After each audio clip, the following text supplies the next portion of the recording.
Aku itu nemunya dari itu tadi belajar sofistik. Setelah beberapa tahunan sih ya, nggak ada yang instan ya di dunia ini. Seringkali kita berpikir kalau diri kita adalah si otak itu, kan ada body, mind, and soul, gitu kan. Jadi kita ini siapa sebenarnya? Kita itu yang mana gitu. Aku ketika muda itu memang hobinya berantem ya. Apaan sih lo? Nah, sempat sompral dulu tuh ngomongnya gini. Katanya anjing itu atau kucing itu nanti another episode. Oh, another episode. Oke. Halo, selamat siang. Jumpa lagi dengan kita di Jeda Sehat Balai Talks. Siang ini kita akan berbincang dengan Ferry Martawijaya yang lebih dikenal dengan Papap Ferry sekarang ya. Dulu Kak, kemudian Kak. Om, kemudian Papap. Akhirnya mudah-mudahan cukup sampai Papap ya, nggak jadi Opa. Nggak jadi Eyang. Oke, Papap Ferry, yang kita pengen tahu itu pertama-tama kan awalnya Papap Ferry ini dikenal di MA Voices. Ya. Abis dari itu lanjut ke Nine Seasons. Iya. Terus bareng jadi MC sama Agnes Monica di Trala Trilili, jadi Kak Ferry di situ ya. Terus rasanya setelah itu dengar lagi jadi produser musik. Ini sempat. Nah itu boleh diceritain dikit nggak, gimana ceritanya dari awalnya dari penyanyi tapi sampai ujungnya mungkin bosan nyanyi atau gimana? Kalau nyanyi sampai sekarang sebenarnya alhamdulillah masih, meskipun frekuensinya jarang ya. Oh, okay. Jadi si ME itu kemudian karena sempat vakum tahun 2001, kemudian aktif lagi 2016. Oh, okay. Ya, tapi ya kita frekuensinya jarang ya, gitu. Bukan sombong nolak job, tapi karena kesibukan masing-masing. Oh. Ya, udah susah, udah nggak kayak dulu tapi lagi. Tapi semua masih bernyanyi nih jadi? Tinggal berempat kita. Oh, berempat ya. Yang satu udah nggak ada. Oke. Gitu. Kalau nyanyi masih, alhamdulillah. Nah, terus kenapa hubungannya sama produser musik? Ya nggak bisa ninggalin hobi lah ya. Hobi musik tetap berjalan. Kadang-kadang teman perlu bantuan atau ada teman nemu talent gitu kan. Ya udah kita kerjain bareng-bareng aja yuk gitu kan, ngeproduserin. Ya gitu. Hobi ke hobi. Itu pun juga sebenarnya lebih kepada karena kita punya fasilitas. Jadi si PH aku ini tuh ada fasilitas post house-nya. Jadi bukan cuma ngedit video tapi juga audio. Nah, jadi ada recording studionya kan. Nah, jadi sekalian lah kita utilize tempat itu untuk produksi macam-macam lah gitu. Oh, oke. Tuh. Jadi kalau nyanyi itu masih di acara-acara tertentu aja. Kebanyakan sekarang mungkin reuni ya, sesuai umur ya. Iya. Soalnya saya tuh ingat sampai atau corporate gathering gitu-gitu kan. Iya, betul. Sampai sekarang maksudnya lagu ME tuh masih andalan juga kalau lagi ada acara ini kan. Alhamdulillah. Inikah Namanya Cinta tuh selalu berhasil membuat suasana jadi seru gitu kan. Alhamdulillah, gitu ya. alhamdulillah. Oh gitu. Oke. Jadi beriringan dengan sejalan dengan waktu aja. Iya betul. Jadi nggak ada rencana. Hidup saya tuh nggak ada rencana. Ngalir aja gitu. Aja. Oh. Nggak punya cita-cita yang pasti. Hobi gonta-ganti. Ya gitu aja udah ngalir. Kalau jadi PH itu karena ya gara-gara si acara Trala Trilili itu kan di RCTI. Kemudian sempet karena kemudian stripping jadi bantuin nulis. Oke. Bantuin apa sih namanya milah-milah. Kita mau apa namanya konten mau apa gitu kan ya. Terus scriptwriternya keteteran segala macam. Nah aku jadi seneng ikutan sibuk-sibuk lah gitulah di produksi itu gitu. Karena kuliah komunikasi dulu dan aku tuh motret sebenarnya. Oh. Gitu. Motret itu lama malah sampai tahun 2000-an tuh masih motret. Oke. Gitu. Jadi makanya emang seneng lah jadinya ke video kan. Dari situ jadinya terjun bebas ke PH. Oke. Gitu. Apa itu juga yang kalau saya baca di bio-nya Papap kan disebut ada tulisan life learner. Apakah ini tuh bagian dari life learning-nya? Jadi gitu merasa mempelajari sesuatu di kehidupan dan kayaknya jalannya ke sana gitu. Iya. Dulu itu inget banget ya ketika mulai beranjak dewasa umur 30-an gitu kali ya. Mulai kan bacaan banyak banget ya. Kita dulu kan terbatas ya, kalau zaman kita tahun 80-90 kita jarang dapetin literatur yang dengan mudah gitu kan. Jadi begitu mulai banyak internet, bahan-bahan di internet itu mulai kepancing lah gitu kan. Oh, hidup gua kayaknya ya gini aja udah ngalir gitu kan, pergaulan lah. Maksudnya kerja juga karena pergaulan gitu kan. Musik aja karena pergaulan sebetulnya, meskipun belajar musik ya. Tapi semuanya itu juga karena ngalir doang gitu kan. Sempat sompral dulu tuh ngomongnya gini, emang ini hidup mau ngapain sih gitu. Ini hidup mau ngapain sih gitu. Jadi curiosity itu muncul mungkin telat ya di akhir umur 20-an gitu. Jadi critical thinkingnya tuh baru muncul di situ gitu. Nah dari situlah kemudian ngawur dalam tanda kutip, pengen tahu tentang misalnya sufis, kalau karena saya Islam ya, pengen tahu tentang sufistik gitu kan, pengen tahu tentang di balik kehidupan ini ada apa, alam semesta lah dan lain-lain gitu kan. Gitulah awal mulanya dari situ. Ya, jadi Tuhan ini mau ngasih gua apa sih dalam peristiwa ini, dalam peristiwa itu gitu kan. Gitu, kurang lebih gitulah. Apa ada jadi kayak nantangin padahal gitu ya, kacau banget ya. Tapi itu aja, bukan karena ada satu kejadian. Awalnya itu. Tiba-tiba jadi aja gitu. Mulai banyak baca gitu. Oh. Gitu. Karena tiba-tiba merasa apa hidup tuh mau apa gitu. Iya gitu. Oh, jadi mulai gitu. nyari-nyari sendiri. Iya. Buku. Macam-macam lah udah gitu. Ikut pengajian lah, ikut ke gereja lah, ikut ke vihara gitu. Oh gitu. Termasuk. Oh. Terus untung ininya tetap masih di jalan Islam ya. Itu nanti another episode. Oh, another episode. Oke. Panjang itu. Itu panjang ya. Tapi dari situlah, kurang lebih dari situ gitu. Jadi bukan hanya di masalah keimanan, tapi juga ya dan lain-lainnya gitu kan, termasuk kesehatan, termasuk pekerjaan, apapun itu gitu. Oh, jadi itu yang mengarahkan akhirnya juga sampai sekarang jadinya ke PH ini gitu. Salah satunya ya. Oh, gitu. Kalau meditator, ada juga tuh meditator di Bayonya. Ya itu tadi itu. Itu yang tadi. Karena terlalu banyak mikirin kehidupan. Overthinking. Overthinking. Awalnya justru bukan nemu, kalau sekarang kan udah banyak ya, banyak kelas yoga, banyak kelas meditasi, literatur banyak, di internet banyak, IG apalagi gitu kan ya. Pengetahuan singkat apa gitu kan banyak ya semua di sosmed. Zaman itu tuh tahun 2000-an awal lah ya. Justru aku itu nemunya dari itu tadi belajar sofistik. Belajar sofistik tuh ada banyak aliran juga kan. Nah di sana tuh ada yang namanya kalau malam-malam kita tafakur. Dari tafakur itu apa sih tafakur gitu kan? Awalnya hanya sekedar ya lu diam, terus muhasabah tuh dalam pengertian menghitung dosa gitu kan, kemudian berzikir gitu kan. Ya terus ngapain gitu kan? Ya aku lakuin beberapa tahun, kemudian kayaknya ini lebih dari ini deh gitu kan, bukan cuma sekedar tradisi gitu kan.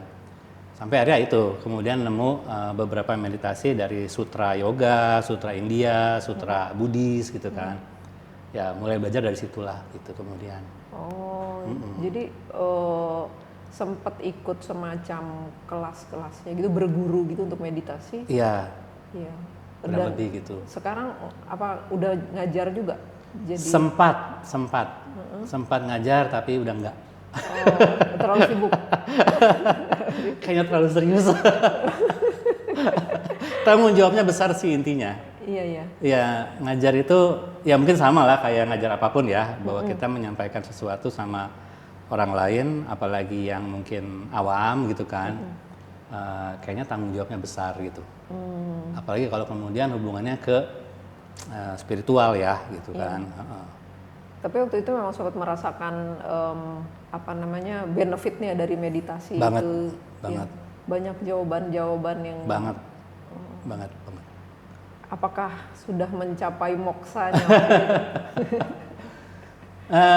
Minimal nggak marah-marah deh. Gitu. Berkurang marah-marahnya sejak meditasi?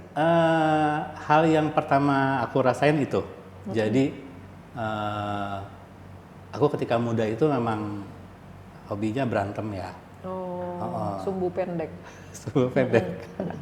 Kayak di jalan aja ada yang nyenggol gitu kan ya, supir angkot ngalangin jalan apa gitu-gitu kan tuh Emosi, gitu kan emosi ya gitu.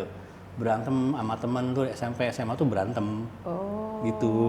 Ternyata Papa Ferry jangan Ngebully dicontoh. orang. Jangan dicontoh. Nah, tanpa disadari ini yang aku apa ya, the amazing things-nya itu adalah tanpa aku sadari, tanpa aku niatkan, aku ingin berubah. Setelah beberapa tahunan sih ya, nggak ada yang instan ya di dunia ini. Setelah ngelewatin 1 tahun 2 tahun belajar meditasi itu baru ngerasain loh, kok iya ya, kok gua berkurang ininya, kok berkurang itunya, berkurang marahnya gitu. Gitu. Sering mulai banyak juga nggak anak-anak yang nanya-nanya ke Papa mengenai itu? Lumayan, teman-teman banyak nanya. Kadang juga aku suka diundang komunitas apa, meskipun aku nggak profiling myself as apa ya, instructor atau guru gitu enggak. Tapi inilah ya, bisa cukup dijadikan apa namanya pegangan sama yang teman-teman yang lebih muda gitu. Minimal ya buat orang-orang sekeliling lah ya, gitu. Kurang lebih gitu. Jadi dari meditasi itu pernah nggak ada pengalaman spiritual yang apa ya? Sorry, kalau saya soalnya buat saya kadang gitu orang bilang tentang meditasi, tapi mungkin karena nggak terlalu paham ya, jadi saya ngebayanginnya meditasi itu hanya duduk diem. Oke.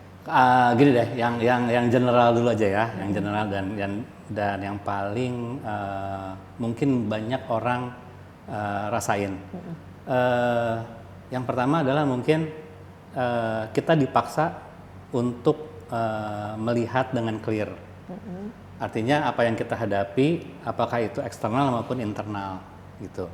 Jadi kalau peristiwa ya of course ya itu eksternal, peristiwanya seperti apa, itu memudahkan kita minimal mapping the situation gitu. Karena dalam meditasi itu kan gini ya, meditasi itu banyak banget sih. Apa namanya? Jenisnya tuh banyak banget. Alirannya banyak banget, tekniknya banyak banget. Banyak. Nah, tapi yang ini paling umum ya, yang paling umum kalau meditasi dalam pengertian kontemplasi itu kita dipaksa mau nggak mau melihat dengan clear. Balik lagi tadi mapping situasi itu kita lebih mudah karena dengan meditasi itu aku cerita sedikit teorinya ya, singkat aja nih. Ketika kita berdiam diri dengan teknik tertentu tentunya kita tuh masuk ke menuruni sebuah tangga frekuensi. Ini juga umum banyak di internet, bisa di browsing. Jadi semakin tenang modulasi otak kita, itu semakin turun frekuensinya. Jadi kalau kita ngomong gini nih, ini beta nih gitu. Semakin kita tenang itu alfa. Alfa itu juga range-nya panjang ya, jauh gitu. Di bawah alfa itu theta, kemudian delta tidur ya.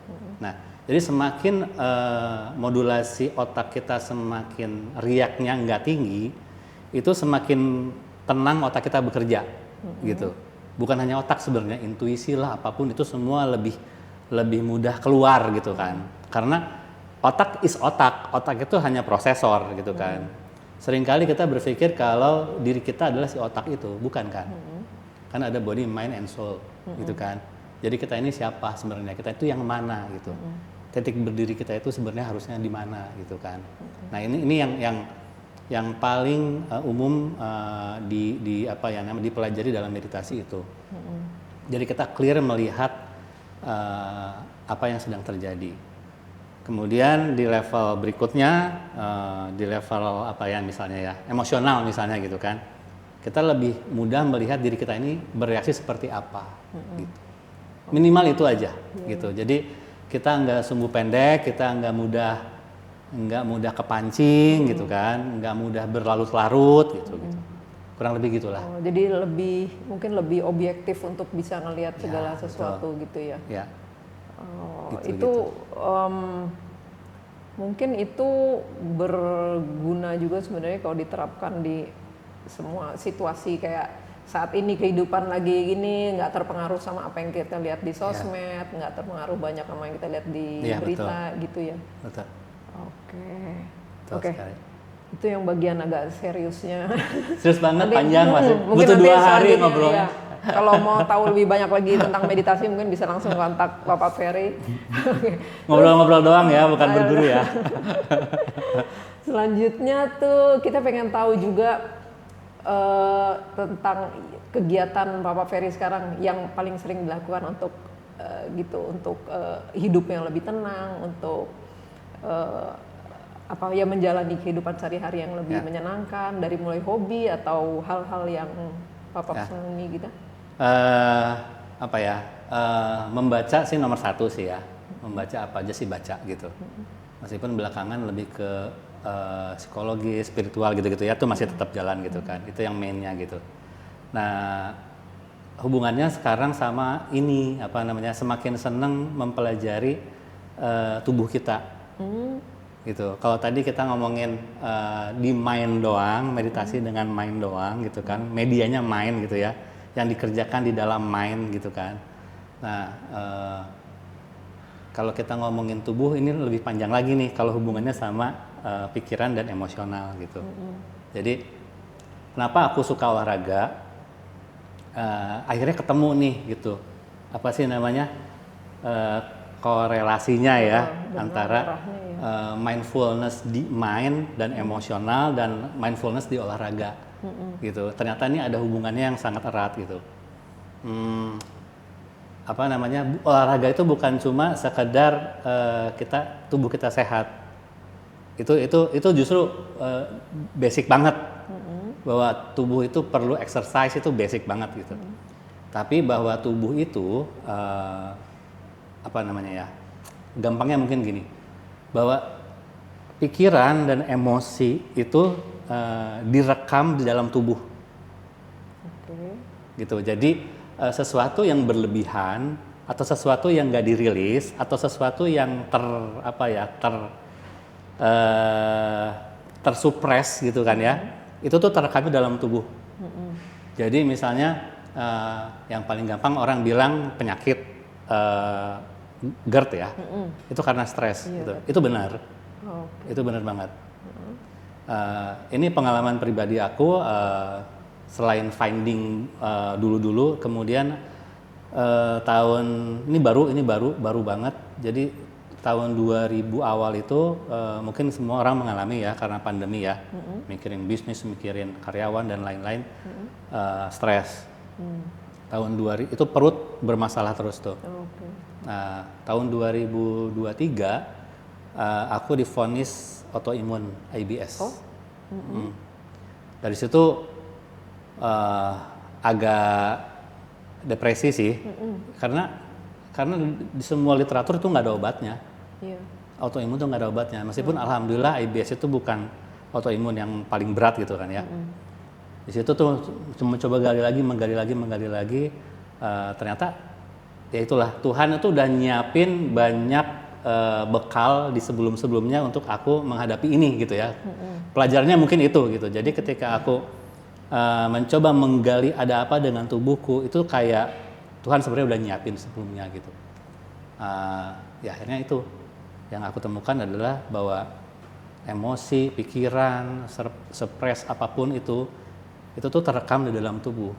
Dan ketika tubuh bagian tertentu yang tidak mampu menahan tekanan tersebut, ya jadi muncul penyakitnya. Ya disebutnya akhirnya menjadi penyakit gitu. Gitu. Makanya olahraga itu ternyata juga bukan hanya exercise, tapi ya kita harus melakukan olahraga itu dengan mindful. Apa yang kita kerjain, kita sadar sama segala macam yang kita kerjain gitu kan. Dan pentingnya merilis, pemanasan, pendinginan itu penting banget gitu kan. Gitu. Jadi bukan cuma sekedar olahraga tapi komplit. Iya, betul. betul. Jadi baru rutin olahraganya setelah Enggak sih, kalau olahraga udah dari dulu. Udah dari Cuma dikaitkan dengan kayak makin diliatin Tuhan, kurang lebih gitu ya bahasanya, untuk lebih melihat yang gue lakukan tuh apa sebenarnya gitu. Gitulah kurang lebih. Dan ternyata emang bener gitu kan, ketika coba baca-baca lagi di mana-mana, bahkan banyak penyakit yang bisa sembuh dengan psikoterapi misalnya gitu kan, bahwa itu menjelaskan bahwa penyakit itu disebabkan oleh masalah emosi. setelah menjalankan itu si GERD ini jadi jarang muncul dan autoimun juga. Alhamdulillah jarang kambuh, dan kalau kambuh pun juga kecil. Dan biasanya karena gitu balik ternyata ada Ada stres stres, gitu. ada apa gitu kan. Oke. Kurang tidur, ngedit, begadang malam-malam. Oke. Terus untuk merilis stres itu selain olahraga apa lagi? Dengar-dengar di rumah ada kuluyuk yang bukan ayam. Kuluyuk. Itu juga tuh. Iya. Itu juga apa namanya Boleh ya? ceritain Iya, sih. iya. Pudel ya? Pudel. Iya. Ya benar Sejak sih, kapan? itu benar yang orang bilang ya. Ini kalau ini katanya, nggak ada ilmunya, ini nggak. Katanya anjing itu atau kucing atau peliharaan yang dekat secara emosional sama kita tuh mereka ngebantu kita menyerap energi negatif lah atau menetralisir apapun gitu kan. Iya benar banget itu. Ya, berasa ya kalau ada pulang ada yang menyambut Iya, gitu ya. Merasa. Dari kapan punya si kuluyuk? Kuluyuk itu anjing pandemi. Oh, di pandemi. 2021. Oh, oke. Berarti sekarang udah lumayan, udah 4 tahun. 4 tahun. 4 tahun. Zaman dulu pernah punya. Zaman dulu, tapi ya itulah trauma. Begitu kita berpisah, wah sedihnya ya. Betul. Gitu, makanya lama banget nggak punya hewan peliharaan lagi. Tapi ya gitu, sekarang jadi salah satu penunjang untuk buat hidupnya lebih tenang, lebih happy. Karena mungkin karena aku nggak punya anak ya. Jadi kayak companion di rumah tuh siapa gitu kan. Dengan adanya si Kulkul ini. Kulkul. Oh, Kulkul namanya. Panggilannya Kulkul. Berarti akan ditambah lagi juga teman-teman Kulkul di rumah. Nggak tahu, belum kepikiran. Oke. Gitu. Kalau mengenai sekarang gitu kayak kondisi di Indonesia yang kayak gini gitu, menurut Pak Ferry gimana? Apa orang-orang kan juga banyak yang kalau saya lihatnya juga ya gitu ya, mudah terpancing, tapi dibilang memang nggak bisa didiemin aja, tapi menurut Pak Ferry gimana caranya kita menghadapi situasi-situasi kayak gini gitu? Nah itu dia, balik lagi ke yang tadi. Sesuatu yang nggak bisa kita kontrol, ya of course itu kita nggak bisa apa-apain gitu kan. Tapi kita balik lagi tanya ke diri sendiri, kalau apa yang masih bisa kita kontrol. Sekecil apapun, sereceh apapun, tapi kita harus belajar mengkontrol itu gitu kan. Bukan artinya kita micromanage atau control freaks ya, tapi paling enggak bagaimana supaya apa hal-hal apa aja yang bisa kita netralisir mungkin gitu ya. Makanya jadi istilah mindful itu penting banget gitu. Bahwa reaksi yang kita keluarkan atau interpretasi apapun yang kita tangkap dan kemudian jadi reaksi gitu kan, itu yang perlu kita lihat dengan clear gitu kan. Gitu. Bukan hanya peristiwanya, tapi juga bahwa kenapa kok aku nih misalnya bereaksi demikian gitu kan. Yang membuat kita stres kan itu kan, yang membuat kita panik, yang membuat kita mungkin menjadi salah persepsi karena kita bereaksi dengan emosi gitu kan. Gitu. Kayak contoh gini, ini hal-hal paling gampang ya. Ini aku sering ceritain sama teman-teman. Kita jalan-jalan nih di Blok M misalnya gitu kan. Kesenggol nih gitu. Ada dua kemungkinan. Kita cuma biasa-biasa aja, ketawa-ketawa doang, kita ngeliatin, sorry. Atau kita marah, apaan sih lo, gitu kan. Itu dua hal yang jauh berbeda gitu kan. Jadi apapun, message apapun atau terpan apapun yang kita terima, balik lagi bahwa semindful apa kita melihat itu gitu. Apa yang kita lihat di luar maupun apa yang kita lihat yang muncul dari dalam. Gitu. Termasuk juga apa yang kita ucapkan kali ya. Ya, lebih jauh lagi iya sih. Kalau bagus seperti itu ya. Artinya misalnya mungkin apa saya salah atau enggak, pendapat itu kadang-kadang pendapat itu kan apa yang benar menurut kita belum tentu benar, tapi mungkin itu bisa agak lebih ditahan dulu, iya gak sih? Artinya kalau kita punya pendapat tuh jangan langsung dikemukakan juga itu, atau menurut Pak Ferry menahan kata-kata itu termasuk ini nggak? Atau sebenarnya itu kan emang ungkapan, kan ada yang bilang yang ya ekspresi. itu kan ekspresi gue gitu. Ya sebenarnya nggak salah juga sih. Cuma kalau aku berpikirnya gini aja, selama itu tidak mencelakai orang ya, dalam pengertian mencelakai secara fisik maupun secara emosi.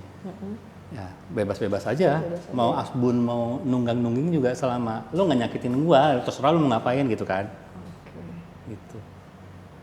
Oke, terakhir kali kuncinya, satu kata kunci buat dari Papa Ferry kalau untuk hidup yang lebih indah, lebih Oke, yang pertama tadi mindful ya. Yang kedua adalah kondisi sosial begini gitu kan ya. Kita perlu empati lebih besar. empati ya. Dengan mindfulness yang kita punya, ditambah dengan kita menghargai apapun kondisi orang lain. Orang lain ngomong begini, orang lain ngomong berpendapat begitu, bereaksi demikian. Dengan kita punya empati, itu menambah kita tidak memberikan riak buruk dalam situasinya gitu kan. Gitu. Orang itu mungkin juga lagi punya masalah, kenapa dia ngomong begini, dia mungkin punya background A, background B, mungkin dia punya trauma, mungkin dia punya wound apapun gitu kan. Ya, itu yang perlu kita punya gitu. Gitu. Jadi empati dan mindfulness ya. Iya, betul. Oke, Pak Ferry, sepertinya kita tidak bisa terlalu panjang lagi nih. Mudah-mudahan apa yang disampaikan, yang di-share dari Pak Cuma Ferry, sedikit. Tapi sedikit tapi dalam, mudah-mudahan bisa ada efek positifnya untuk amin. yang menyimak ya. Amin. Oke, terima kasih banyak ya Pak Ferry ya. Sampai ketemu lagi. Thank you semua. Sampai ketemu lagi di Balai Talk selanjutnya. Jeda sehat.